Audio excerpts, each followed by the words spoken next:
Our next speaker is in his 7th year at Carver. He's guided the Rams to the state playoffs in all of his seasons. The Rams have won 4 in a row. After a 28-0 victory over McDonough 35, they'll face John F. Kennedy Friday night at 7 p.m. at Joe Brown Stadium. Please give a warm quarterback club welcome to Byron Addison of Carver High School.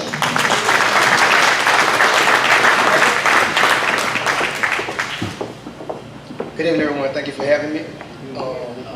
First of all, I just want to share with you briefly about the resilience of this year's ball club. We started off slow. We went on the road to Bastrop, Louisiana, where we came up short by a field goal. We turned around. Central Lafourche came up short again. About to take a knee to win the game, and somehow fumbled the ball, and things went the other way. But since then, we've been kids been coming in. They've been working together. They've been believing each other. They never got down each other. Games like that where you feel like you have the game put away, and somehow you just come up short. The ball don't bounce you away. Since then, we've been on a winning streak. 5 games straight. And this past Thursday, we beat McDonough 35, who's been the district champions for the past 3 years. So right now the kids they're excited, they're riding high, and I'm just excited that from this class, I mean, we started off small. Post Katrina, we've been in trailers at Carver. We are now in a brand new building. Kids are now coming in. Kids are taking education serious. I now have 3 young men who committed, not committed, but have like several Division I scholarship offers. Hopefully they'll all be wearing purple and gold. Again, I got a kid, Kyrie Coleman, if Coach O is still around. Next year he will be 6'4", 280, and running the 4.6. So the thing is right now, if we continue to stay healthy, this year's Balls Club, I'm looking for these young men to be successful and have a successful playoff run. Feel free to ask any questions you have. If you have a question, feel free to ask.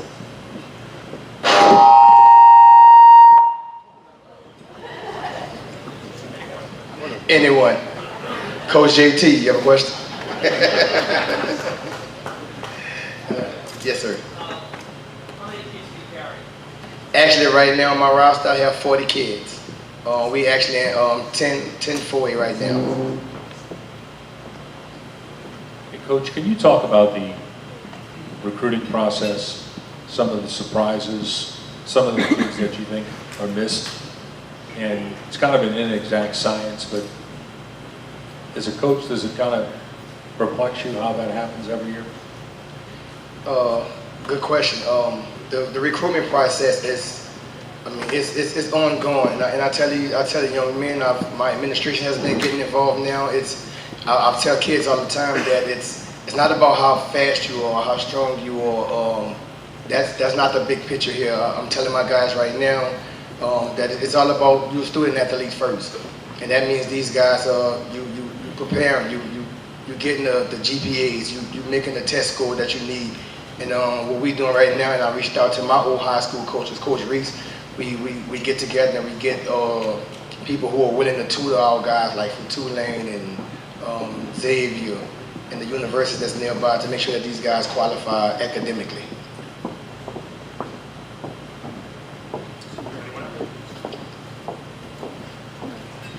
Thank you, Mr. Trehan. Thank you for having me.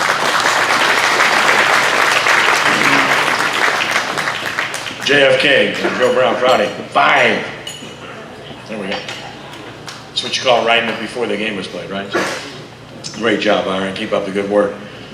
In a half-century of coaching at the school that bears his family name, he has the most wins in Louisiana prep football history by a wide margin with 576, the most state titles in Louisiana history with 26 on the field for the Patriots. John Curtis Christian, undefeated this year at 8-0, ranked number 1 in the state, both our CrescentCitySports.com rankings and the LHSAA 5A rankings. They will face Archbishop Rummel Saturday afternoon at 2 p.m. at Joe Yanni Stadium, in a game that you can watch live at CrescentCitySports.com and on Cox Sports Television, and you can listen to it live on WGSO 990 AM. Please give a very warm quarterback club welcome to Coach JT Curtis and John Curtis Christian. Thank you. I was just glad to see such a big crowd for the high school coaches that came out today.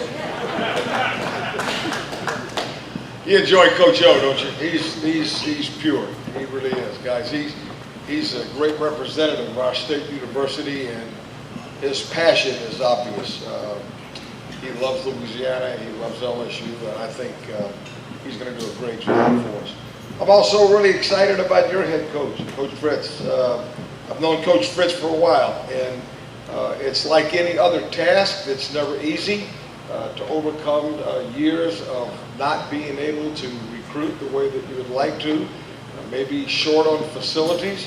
But Coach Fritz, I believe, has the wherewithal, not only as a staff, but the wherewithal with the athletic director to begin to move Tulane into a new direction. And I think with the support of the administration, and hopefully as they continue to improve and begin to win the support of the city, we're going to have two viable college football teams in our state that will be able to compete in the top 25. And I really believe Coach Fritz has that kind of ability. As far as prep football is concerned, it's been a great year. We've got some awfully good teams in our area. We've got some awfully good players that will be heavily recruited again. The team from Warren Easton is an outstanding football team with some outstanding the players.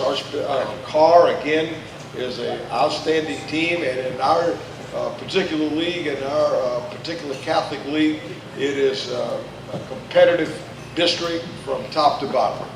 And so we're going to have the opportunity to play Archbishop Rummel on Saturday, and then finish up with Archbishop Shaw the next Friday, and then move into the select playoffs. And the difficulty that we're going to have as a district is that, unfortunately, we will have to play everybody all over again, just like we did in our district. I know we can't settle that problem here, but it is really unfair to our kids that they have to not have the true experience of a Carver or of other schools that have the opportunity to get into a 32-team bracket and fight their way through it, experience going on the road and being able to play against competition across our state. But that's not the case. We won't have that opportunity. Regardless of what happens on Saturday between Archbishop Rummel and ourselves, we're going to probably, in all likelihood, face those guys again. We've played them 4 times in 2 years. And so that's where the challenge is. The challenge is to go out and compete day to day, week to week, and recognize that you're going to do it all over again in just a matter of a short few weeks. You know the tradition of the league. You know the competitiveness of the league. We anticipate this being a very physical ball game on Saturday. It'll be 2 teams that play with a lot of tradition, a lot of pride, and it'll be an exciting game. It'll be one that I think will come down to the wire, and probably some part of a special team will have a big part in that. We mentioned the kicking game at LSU. I really think that the kicking game has been an impetus for them to be where they are. The confidence that they have in Cole Landry and his ability to produce for them, I think, has really changed their outlook as an offense. And I can't tell you how important that is to know that you can flip the field with a punt, you can kick the ball in the end zone and make them drive 75 yards, and that if you just can get that ball inside the 35-yard line, you've got a chance to win the game. Tremendous advantage mentally, and it's a tremendous advantage in terms of calling plays. When you're having to call plays to either score the touchdown to win, it's totally different than calling plays where you have to get somewhere around the 30-yard line to give yourself a legitimate chance to win. And I think that could come down to our ball game on Saturday. Special teams always plays a huge role. We have an excellent kicker, and Austin McCready, who again is the young man that is capable of kicking field goals for us and flipping the field for us with his punts. And it's really an exciting part of the game. I know sometimes it's kind of an unsung hero, but believe me, from a coaching perspective, it's a tremendous advantage. Our quarterback has got to play well. He's played well through the season. Colin Guggenheim is a junior who has played well for us, and we'll need him to continue to do that. We're a triple option type team. We put the pressure on the quarterback to read the defense. You heard Coach O mention the RPO. I think that's the next big phase that's going to move into professional football as it started to seep in over the course of these last year or so. I think you're going to see more and more of this run-pass option. We are a option football team and put a lot of responsibility on the quarterback to make good decisions. And at this point, he's done a nice job with that. Defensively, we run really well. We've played well on the back end in the first 8 ball games, and we'll need to do that again going against some of the speed that Rummel will put on the field. So going into the game, we feel confident, but we are certainly going to be prepared and going to do the very best we can to go out and represent our school and try to come home with a win. I'll quit there. I know it's been a long day, but I'll be glad to answer any quick questions for you if I can. Coach, while I run over to Ed, you run the option. Tulane under Coach Fritz runs an option. Not too many NCAA Division I programs run that type of offense. Why is that? And what does Tulane need to do to be successful with that type of offense, which is so unusual at the college level? And could you say, is it unique? Well, only the smart coaches run that. The rest of those guys are trying to catch up with us. They're learning as they go. They're learning on the run. I just think that the option limits what the defense can do. From a coverage perspective in the secondary, if you go to a team that's just throwing the football 35, 40 times a game, you're going to get a myriad of coverages. When you have to defend the option, you don't get those kind of coverages. You're going to get limited coverage because they have to be able to take care of the dive, the quarterback run, and the pitch. And so they have to assign people on the field to be in those positions. And that's what I think you're going to see happening in professional football. I think the defense has got to the point where they're not worried about run support, and all of a sudden they have to be worried about run support. And it'll make a difference, and I think you see the Saints specifically have moved in that direction with bringing in that new quarterback. Well, Hill, but the other one, Bridgewater. I'm sorry. They got Bridgewater and Hill. I think that's where they're moving. I think they've recognized, I think Coach Payton has recognized the pressure that it's applied on the defense, and now he's got 2 guys that are capable of executing. I think you're going to see it moving that way. Coach, great weather expected on Saturday. How big is this game for both teams, 1 and 2? Robert asked me to ask you where you can get a free t-shirt. You know, somebody walked up and asked me if I was going to dance today, smart aleck. I didn't know if I was going to put on my dance, so thank you very much, you and Lucille. It's a big game. It's the district championship. But regardless of who wins, as they said, you gotta put it behind you, because we're going to do it all over again. And that's a totally different deal than in the past. Often in the past, in the playoffs, you wouldn't face one of your district opponents to maybe the quarterfinals or maybe the semifinals. And now we're going to face a district opponent somewhere in the first round or 2. So it's an important game, but regardless of who wins the game, we get into the second season and it starts all over again. When we did the Saints show, they asked us to do predictions. And I truly believe this. The only thing that's important for the New Orleans Saints is to get in. Once you're in, anything can happen. Anything can happen. So whether you win 12 and get in or whether you win 9 and get in, it's not relevant. Once you get in, my friend, it's a whole new season.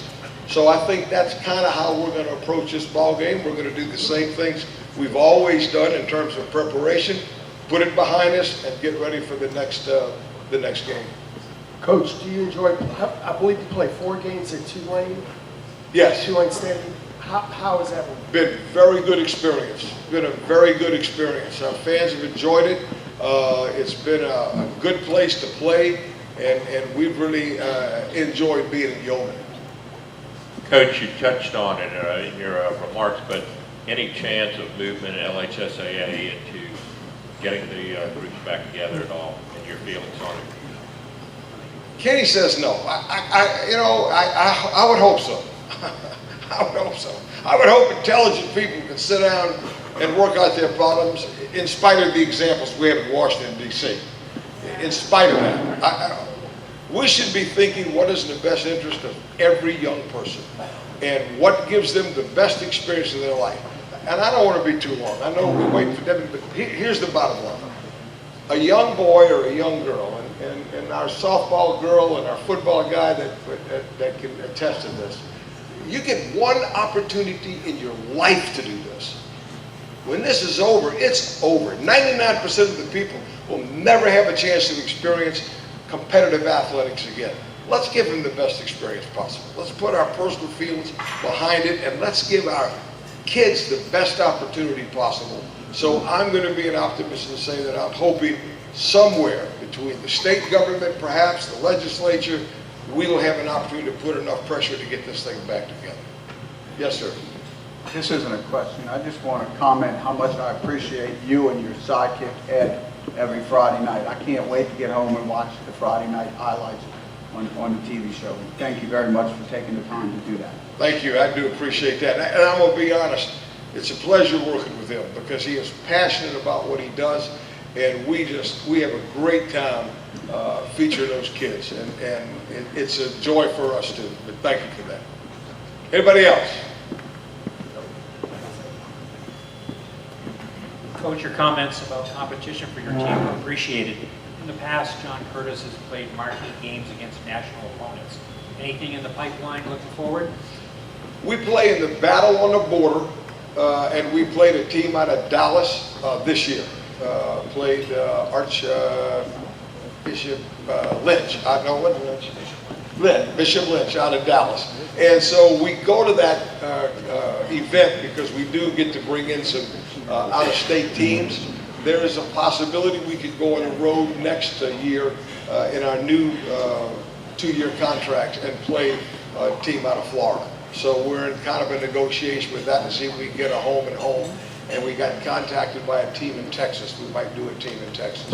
But we really enjoy playing teams from out of the state. It gives you a chance to kind of measure where you are, and people can recognize where Louisiana high school football is. Yeah. I'm going to sit down. I want to give plenty of time for our Saints spokesman, but thank you all very much. Appreciate it.